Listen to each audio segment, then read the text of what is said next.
maybe for the public it look too perfect. I know he's good. I won't take that away. Maybe too much perfect. Michael Schumacher will dominate the television. Initially, his speed completely destroyed my head. One dreads to think how rich this man will become by the time he leaves Formula One. The story of the last 2 seasons has been me and Michael fighting to win the World Championship. So inevitably, we're at war on and off the track.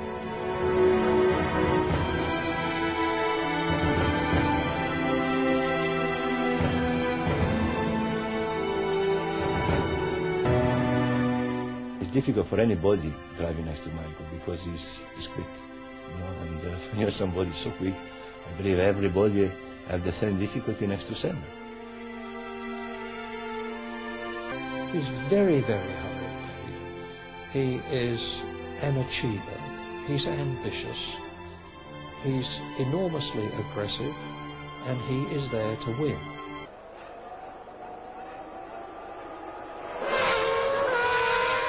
Now, he started from 3rd on the grid. The conditions were adverse. He was down to 5th place at one time. But Schumacher clawed his way back, and he comes upon John Alesi at the chicane, which is a place you wouldn't ever dream of anybody passing someone. It was tight. They actually did have slight contact. But if you physically went out on the circuit and looked how narrow that part of the track is, it's virtually impossible for one car to get through there cleanly, let alone 2. And with almost unprecedented daring, he just dived in, and all of a sudden Alesi sees this Benetton alongside him and had no option but to give way. Alesi Schumacher, Coulthard 3rd, Barrichello 4th, Hill is out, Irvine is 5th, Herbert is 6th, and Schumacher has a look. Now, can he get through on the inside? Alesi resists him, he's coming up to a left-hand bend, so he's got the inside line. What a struggle. This is lap 65, 2 laps to go at the end of this one, and Schumacher... Yes! Michael Schumacher takes the lead in the Grand Prix of Europe, and the Benetton team go berserk with delight. I think the commitment he showed there and the absolute belief that he would make it round and come out in 1st place was quite amazing.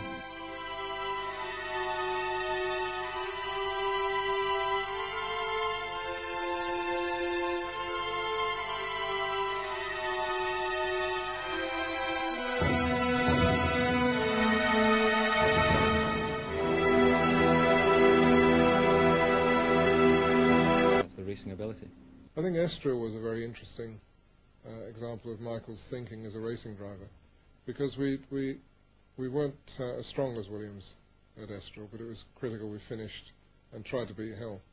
So the overtaking manoeuvre Michael performed on Hill towards the end of the race, if you watch the previous 2 or 3 laps, he was practicing that manoeuvre, and he was moving across to the side of the track that he had to use to perform that manoeuvre, to clean the track and get used to the performance that got through that part of the track. So he's cleaning it and making sure he could perform the manoeuvre.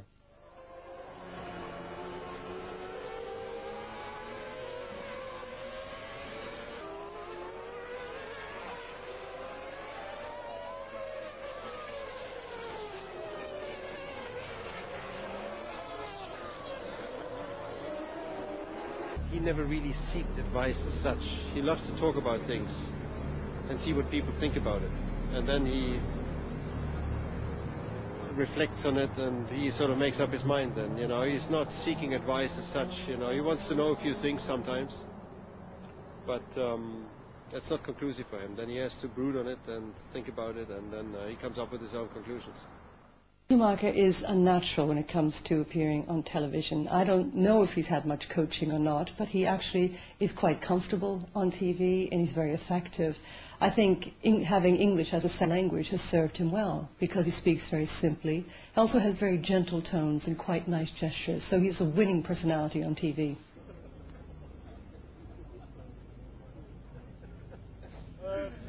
So, jetzt kann ich. Ja. Thema Vize-Weltmeisterschaft hat Michael Schumacher das abgeschrieben. He's extremely warm, he's extremely friendly, he's extremely cheerful, he's totally on top. So everything's going well. When I first saw he was going to be a great driver was in Suzuka '91, when he'd been a big star in the Jordan already, and he'd been driving the Benetton and going extremely well. And finally he had the inevitable big shunt at 130R, very fast left-hand corner at what is a very fast circuit at Suzuka in Japan.